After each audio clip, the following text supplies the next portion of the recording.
Subscribe Prashant YT and press the bell icon and never miss our latest update. नमस्कार सबैजनालाई। आज हामी building कन्स्ट्रक्सनको सेकेन्ड लेसन फाउन्डेसनबाट most important question bachelor in civil इन्जिनियरिङको पनि कोर्स कन्टेन्ट गरेको छ मेरो आजको टपिकले भने डिप्लोमा इन सिभिल इन्जिनियरिङको पनि यो मेरो आजको थ्योरीले चाहिँ कोर्स कन्टेन्ट गरेको छ। बुझ्नुभयो भनेको डिप्लोमालाई हुने गरेर र ब्याचलरलाई हुने गरेर म चाहिँ आज यो नोट बनाएको छु।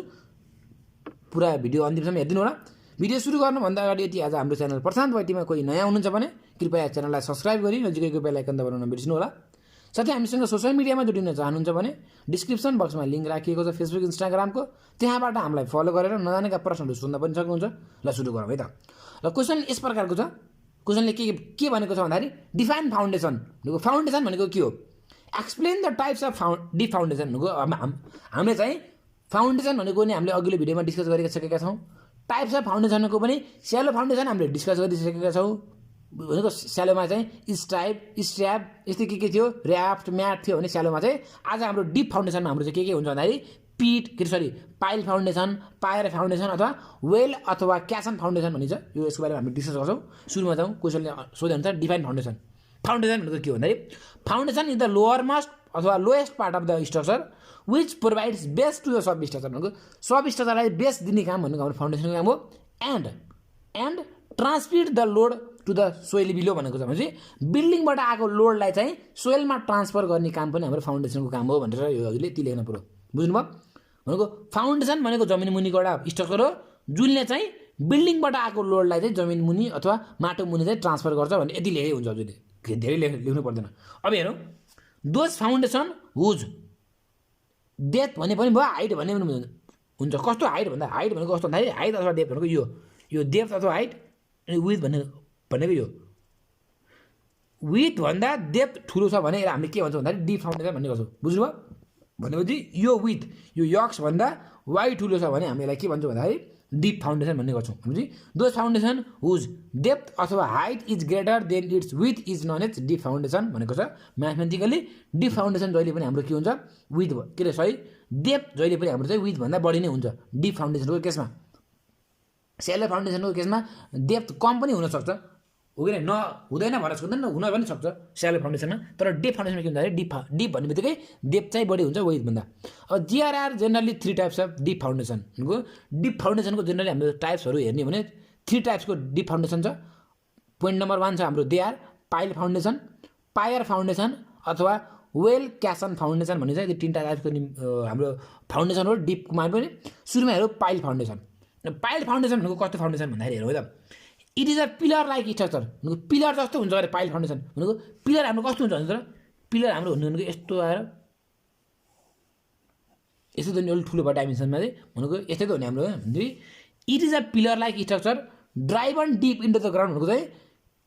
पिलर लाइक स्ट्रक्चर हो तर त्यो स्ट्रक्चर हाम्रो कहाँ बनाइन्छ भने ग्राउन्डभन्दा मुनि बनाइन्छ भनेको चाहिँ drive and deep into the ground भनेको छ भने ग्राउन्ड लेभलभन्दा मुनि चाहिँ हामी चाहिँ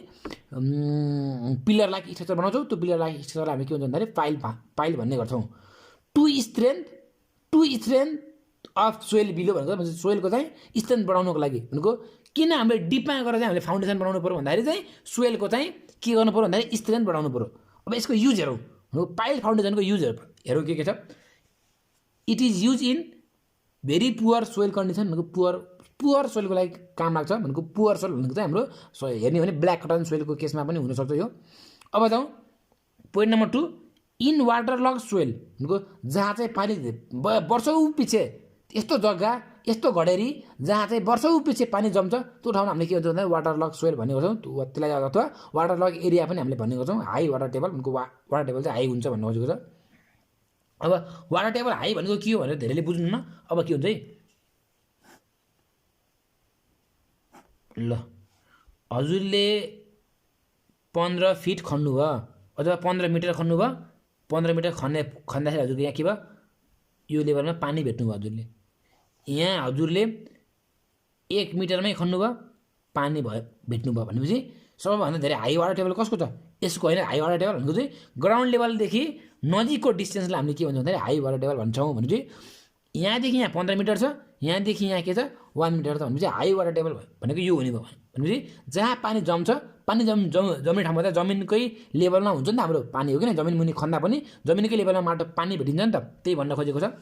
वाटर के अरे हाई वाटर टेबल भनेको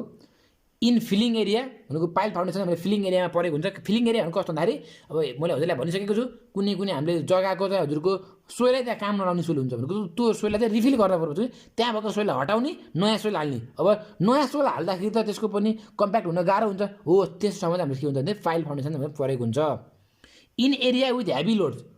यस्तो एरियामा चाहिँ हाम्रो हेभी लोडहरू आउँछ भनेको लोडहरू धेरै आउने ठाउँमा हामीले के गर्नु पर्छ भन्दाखेरि पाइल फाउन्डेसन गराउनु पऱ्यो इनकम्प्रेसिबल सोइल भनेको यस्तो सोइल जुन चाहिँ हाम्रो कम्प्रेस हुन्छ क्या भनेको चाहिँ कम्प्रेसिबल सोइलमा पनि हामीले के गर्छौँ भने पाइल फाउन्डेसन हामीले प्रयोग गर्छौँ in those area where mat or grillage foundation are not possible भनेको जहाँ चाहिँ हाम्रो म्याट फाउन्डेसन पोसिबल हुँदैन ग्रिलेज फाउन्डेसन पोसिबल हुँदैन त्यो ठाउँमा हामीले के गर्छौँ भने पाइल फाउन्डेसन हामीले बनाउँछौँ है त हाम्रो यसो टपिक भने यति नै हो यो पाइल फाउन्डेसनको एउटा फिगर हेर्नु यसको पाइल फाउन्डेसनको फिगर हेर्नु भने यहाँ एउटा फिगर छ है हेर्दै सिम्पल फिगर छ खासै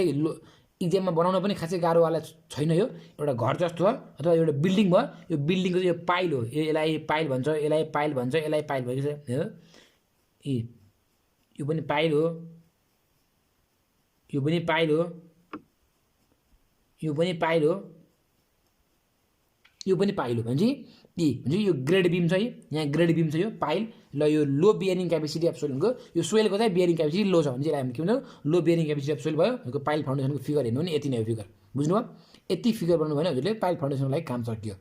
अब चाहिँ हाम्रो 2 नम्बरमा हाम्रो डिप फाउन्डेसनकै 2 टाइप्स छ भनेको पायर फाउन्डेसन भन्छ अब पायर फाउन्डेसन भनेको के हो खासै यो पनि खासै गाह्रो खाले फाउन्डेसन होइन सिम्पल हो भनेको इट कन्सिस्ट अफ सिलिन्ड्रिकल अथवा सर्कुलर जे भन्नुहुन्छ सर्कुलर पनि हुन्छ it consist of cylindrical column of large diameter to support and transfer long superimpose load भनेको छ भनेपछि superimpose load long superimpose लोडलाई चाहिँ ट्रान्सफर गर्नको लागि बनाइएको फाउन्डेसन भनेको हाम्रो पायर फाउन्डेसन हो अब pile foundation pile foundation transfer load through friction or bearing भनेको चाहिँ हाम्रो चाहिँ पाइल फाउन्डेसन जुन हामीले अघि बनाउने पाइल फाउन्डेसन यो माथिको पाइल फाउन्डेसन यो पाइल फाउन्डेसन चाहिँ लोड चाहिँ फ्रिक्सन कि बियरिङ यो दुईटाबाट चाहिँ हामीले के भन्छ लोड चाहिँ ट्रान्सफर गर्छ भने but pier foundation transfer the load through bearing only pile foundation चाहिँ फ्रिक्सन र बियरिङबाट लोड ट्रान्सफर दुईटा मिडियमबाट लोड ट्रान्सफर गर्छ भने यो हाम्रो पायरले चाहिँ only 1 medium that is bearing only भनेको बियरिङबाट मात्रै लोड ट्रान्सफर गर्छ यही नै हो एउटा पायरको अब हेर अर्को it is preferred in a location where top strata consist of decompose load rocks हो भनेको it is preferred in location भनेको यस्तो ठाउँमा परेको हुन्छ कि जहाँको हाम्रो रक्सहरू चाहिँ डिकम्पोज हुन्छ भनेको बलियो हुँदैन क्या लुलो हुन्छ कमजोर हुन्छ एकचोटि घन हान्ने बित्तिकै फुट्छ हो त्यस्तो भनेको हाम्रो के हो डिकम्पोज रक हो